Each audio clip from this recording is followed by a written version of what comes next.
Nesse vídeo eu vou te mostrar o básico da anatomia da tireoide, uma peça real, peça de cadáver que nós utilizamos no dia a dia das aulas de anatomia. Eu sou o Dr. Jonas Catunda, criador aqui desse canal, eu sou cirurgião de cabeça e pescoço e também sou professor de anatomia. Então nas aulas nós utilizamos essas peças de origem cadavérica para ensinar os estudantes um pouco da anatomia de cada um dos órgãos do corpo humano. A anatomia da tireoide ela tem uma relevância muito grande na cirurgia da tireoide, porque é uma cirurgia muito realizada e o cirurgião precisa ter bastante cuidado com as estruturas próximas ali, com as paratireoides, com os nervos responsáveis pela voz, que eu vou te mostrar tudo nesse vídeo. E também as patologias da tireoide, nos nódulos, no bócio, quando a tireoide fica muito aumentada, é importante conhecer tudo o que tem ali próximo para entender os sintomas, entender os exames de imagem e entender o tratamento. Aqui temos uma glândula tireoide, essas estruturas ao redor, aqui é a laringe, aqui é a traqueia. Então a glândula tireoide tem uma relação muito próxima com esses órgãos da respiração e da fala. Na região posterior, se eu virar aqui de lado, é possível ver que por trás temos também a parte da deglutição, aqui é o esôfago. Então, a tireoide, quando ela cresce, um nódulo na tireoide, por exemplo, aqui parece que tem até um nódulo aqui, quando cresce, ele pode comprimir o esôfago, pode comprimir a traqueia, causar dificuldade de engolir, dificuldade de respirar. Então, a tireoide, aqui o tamanho normal, depende, aqui varia em torno de 4 centímetros, 5 centímetros. Mas uma tireoide, um nódulo grande, pode ficar bem maior do que isso, pode causar um efeito de massa grande, comprimir essas estruturas e o paciente ter muitos sintomas. Então, os nódulos pequenos, de 1 centímetro, 2 centímetros, eles ficam todos lá dentro da tireoide, no meio da tireoide, não chegam a causar efeito de massa. Mas à medida que o nódulo vai crescendo, ele passa a ser visível no pescoço, passa a ser palpável e pode realmente causar muito problema se não for tratado, se o paciente não cuidar. Então, a tireoide ela vai ter dois lados, que são chamados de lobos, lobo tireoidiano, nas laterais, e no meio nós temos o istmo. O istmo da glândula tireoide, ele une esses dois lados e ele passa bem na frente da traqueia. Então, esse istmo, essa porção aqui no meio, ela é uma porção mais fina da tireoide. Nódulos dessa região, principalmente se for um câncer, eles são mais perigosos porque eles podem, mesmo pequeno, pode invadir a traqueia ou eles podem emitir metástases para os dois lados e acaba sendo mais difícil de controlar. Você teria que fazer uma cirurgia total, fazer um esvaziamento bilateral. Então, essa é uma região mais delicada, o istmo. Isso se for um câncer. Se for benigno, não chega a dar tanto trabalho, não. Aqui podemos ver outra peça em que temos aqui marcado as artérias tireoidianas superiores, a artéria tireoidiana superior e a veia tireoidiana superior, o que a gente chama de pedículo superior. Então, na cirurgia, para remover a tireoide, precisa ser ligado esses vasos sanguíneos para interromper, o suprimento sanguíneo da tireoide e não deixar o paciente com os vasos sangrando. Então, você faz a ligadura desse vaso e faz a ligadura desse outro vaso, aqui é outra artéria que supre a tireoide, que está amarrado aqui, essa daqui, que é a artéria tireoidiana inferior. Bem próximo dessa artéria, aqui nessa peça é possível ver aqui o nervo laringeu recorrente, que é o nervo que vai para a prega vocal desse lado. Nós vamos ter um nervo desse de cada lado e de cada lado da tireoide existe o risco de danificar esse nervo e a pessoa ter rouquidão após a cirurgia. Outra estrutura que tem uma relevância muito grande da anatomia da tireoide é a glândula paratireoide. Então podemos ver desse lado aqui uma paratireoide aqui bem próximo dessa artéria. Na cirurgia, o cirurgião precisa tomar muito cuidado, soltar essa glândula paratireoide da tireoide e não danificar a vascularização dela para que o paciente não tenha a complicação chamada hipoparatireoidismo.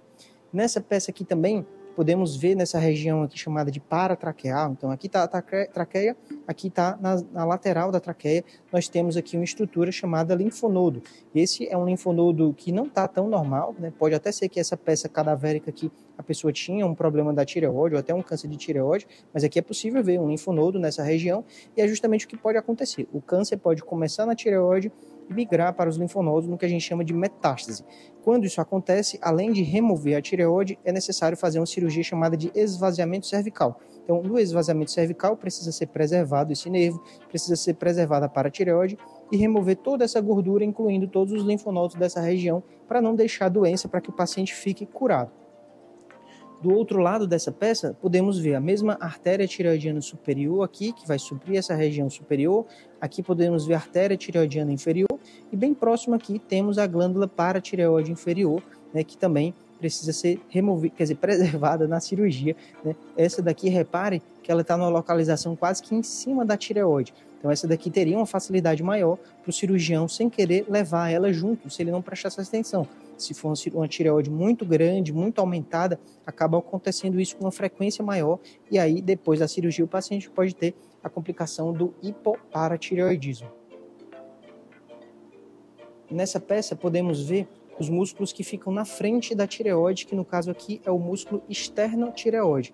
Ele fica em contato próximo com a glândula, fica cobrindo ela. Na cirurgia, o cirurgião precisa afastar esse músculo para chegar até o pedículo. Depois esse músculo, não afastado assim, né, mas afastado pelas laterais, porque aqui foi cortado. E quando o câncer progride na tireoide, ele pode invadir essa musculatura. E na biópsia a gente vai ter algo chamado de extensão extratireoidiana.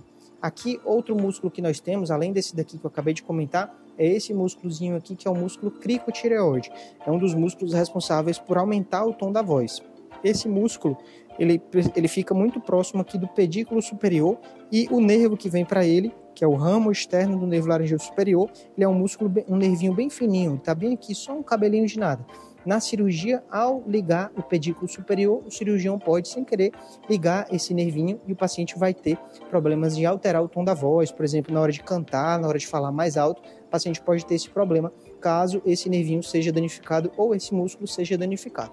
Essa peça, podemos ver aqui o istmo, podemos ver um nódulo aqui no lobo direito da tireoide. Esse nódulo aqui, ele tem mais ou menos 1,5 cm, tá? Então, perceba que o nódulo, ele causa um efeito, ele empurra as estruturas ao redor. E à medida que ele vai crescendo, um nódulo, por exemplo, de 4 centímetros, seria mais ou menos isso daqui, né? Ele causa um efeito de massa e pode comprimir a traqueia, comprimir o esôfago e causar muitos sintomas. O câncer de tireoide, se ele não for descoberto a tempo, à medida que ele vai progredindo, ele pode invadir a cricoide, invadir a laringe, né, esse órgão aqui, ou invadir a traqueia, e o paciente vai ter cada vez mais comprometimento por conta do câncer, sendo necessário, em alguns casos extremos, remover a laringe e fazer uma traqueostomia definitiva, o paciente perder o órgão da voz. É algo que pode ser necessário em casos de câncer de tireoide agressivo. Não é a maioria. A maioria, ainda bem, descobre esse problema bem cedo e é altamente curável. Então é isso, eu espero que você tenha gostado desse vídeo de anatomia. Já deixa aí nos comentários se você gostou, se você entendeu tudo, se achou muito complexo, se achou bacana.